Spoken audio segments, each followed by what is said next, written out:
Hello and welcome back to my channel. So if you saw the channel trailer, then you know that I'm living up in the Arctic and keep my honeybees here. But how is it actually to keep honeybees here? That is what I'm gonna talk about in this video.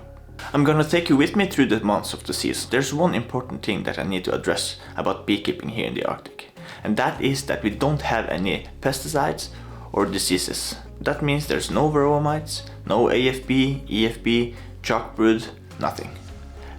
We have the varroa mites down in the southern part of Norway, but not up here. And that also means that we have one of the healthiest bees in the world. A downside to this is that the beekeepers here becomes isolated, and we have to make it on our own. We cannot buy colonies from the south or queens from the south. And that means, of course, that every colony is precious to us. So when that is said, how is it actually to keep bees here? The weather decides everything, and it's very unpredictable. But the season starts normally in April.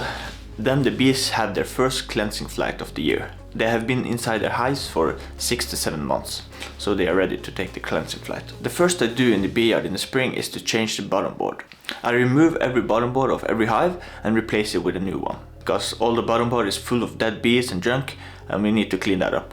We are also giving the colonies pollen patties and sugar syrup to start the season. The first forage for the bees is the willow tree, or some crocuses around here in the gardens.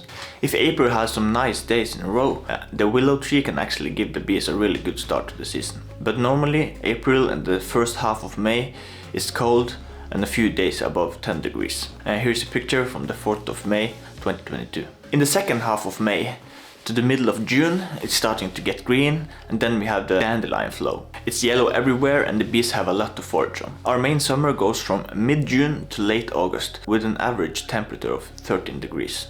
Every summer is different, some better than others. We usually get some days with good weather each summer.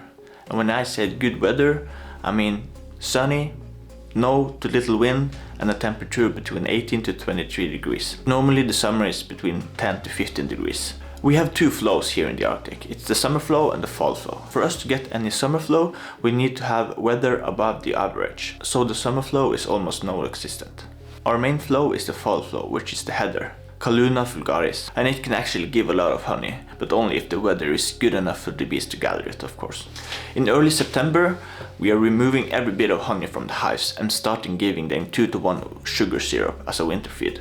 Every hive can get from 15 to 25 kilos of sugar, depending on the strength, of course. So as I said, we have to remove every bit of honey from our hives. The reason is that heather honey is hard for the bees to digest and gives a lot of waste in the bee gut. So as our colonies don't get any opportunity to cleanse between October and April, there's a real danger for the bees to defecate inside the hive during the winter if you don't remove the heather honey. A sugar syrup is much easier to digest for the bees and don't leave as much waste in the bee gut. So that is our season. Between October and April, there's not much for us to do other than projects like this one. It's a good time to build equipment, read beekeeping books, or join some lectures online. Just get ready for the next season. So that is all for this video. I hope you liked it. If you liked it, consider subscribing.